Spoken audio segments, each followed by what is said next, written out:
and it is bacon flavored.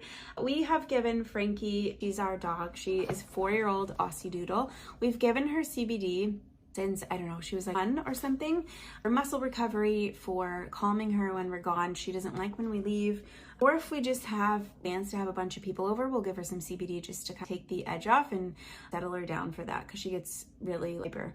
But it has a ton of different benefits, like the muscle recovery one, or like just homeostasis too. Like there's tons of research on. And then the last thing, this is something new we're trying, and I'm not skeptical, but I'm like, I won't be surprised if it doesn't work. And we have like our dishwasher, and we have moved and we have had different water, but our dishwashers will not work unless we have a very specific dishwasher pot. And I've tried so many natural ones and they just don't always work. So we're gonna try this one. Dishwasher detergent pods. It's a 60-pack, and I'm hopeful, but also like usually the natural ones just don't work.